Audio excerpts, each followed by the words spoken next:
দাঁড়িপাল্লা যদি অনতি বিলম্বে ফিরিয়ে দেওয়া না হয়, আমরা মাননীয় আমির জামাতের নির্দেশ চাইব। আপনি যদি বলেন প্রতিদিন সকালে একবার বিকালে একবার ঢাকার 130টা প্রশাসনিক ওয়ার্ডে আমরা মিছিল করব, বিক্ষোভ করব, ঢাকাকে অচল করে দেব। আমরা আমির জামাতের নির্দেশের বাইরে কিছু করব না। আলহামদুলিল্লাহ রাব্বিল আলামিন, ওয়াসসালাতু ওয়াসসালামু আলা সাইয়্যিদিল আমবিয়া ওয়াল মুরসালিন ওয়া আলা আলিহি ওয়া সাহবিহি আজমাইন।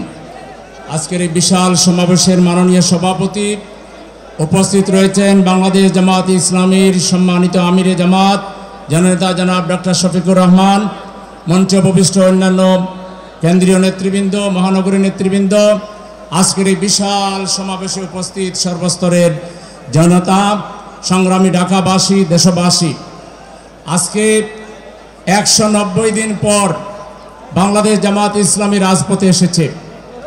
আমরা রাজপথে এইভাবে আসার প্রত্যাশা করিনি, আমাদের পরিকল্পনায় ছিল না। আমরা যে দাবিতে এসেছি, এই দাবিটা রাস্তায় এসে দাবি করে আদায় করতে হবে, এটা আমরা ভাবিনি। এটি ছিল আমাদের ন্যায্য অধিকার, এটি ছিল আমাদের সাথে একটি সম্মানজনক আচরণের ব্যাপার। বর্তমান রাষ্ট্রে যারা আছেন তারা যে কোনো কারণে এখন পর্যন্ত ব্যর্থ হয়েছেন। যে রায়ের বিরুদ্ধে আন্তর্জাতিক সকল মানবাধিকার সংগঠন বলেছে এটা কোনো বিচার হয়নি, ক্যাঙ্গারু কোর্ট ছিল। আজকে ব্রিটেনের সর্বোচ্চ আদালত বলেছে এটা যোগ সাজশে এখানে বিচার করা হয়েছে, ন্যায় বিচার বলন্টিত হয়েছে।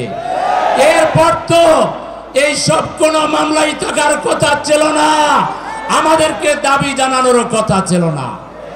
একই সাথে আমাদের নিবন্ধনের মামলার রায় যিনি দিয়েছিলেন তিনি বলেছিলেন তিনি শপথবদ্ধ একজন রাজনীতিবিদ, যিনি রাজনীতি করবেন তিনি তো তার প্রতিপক্ষের বিরুদ্ধে তার ইচ্ছাকে বাস্তবায়ন করবেন, এটা খুব স্বাভাবিক। সুতরাং ওটাও আইনের বিবেচনায় ওটা চলে না। জামাত ইসলামের তৎকালীন ভারপ্রাপ্ত সেক্রেটারি জেনারেল এটিএম আজহারুল ইসলামকে অনতি বিলম্বে যদি মুক্তি দেওয়া না হয়, জামাতের নিবন্ধন এবং জামাতের মার্কা ন্যায় বিচারের পথে দাঁড়িপাল্লা যদি অনতি বিলম্বে ফিরিয়ে দেওয়া না হয়, আমরা মাননীয় আমির জামাতের নির্দেশ চাইব। আপনি যদি বলেন প্রতিদিন সকালে একবার বিকালে একবার ঢাকার 130টা প্রশাসনিক ওয়ার্ডে আমরা মিছিল করব, বিক্ষোভ করব, ঢাকাকে অচল করে দেব। আমরা আমির জামাতের নির্দেশের বাইরে কিছু করব না। আমির জামাতের কাছে আমরা কর্মসূচি চাই, আর যদি কর্মসূচি আপনারা আমাদেরকে দিতে না চান তাহলে সময়কে বন্যা করে এই 3টা দাবি পূরণ করবেন, সেই আশাবাদ ব্যক্ত করে সবাইকে ধন্যবাদ জানিয়ে আমার কথাগুলো শেষ করছি। আল্লাহ হাফেজ।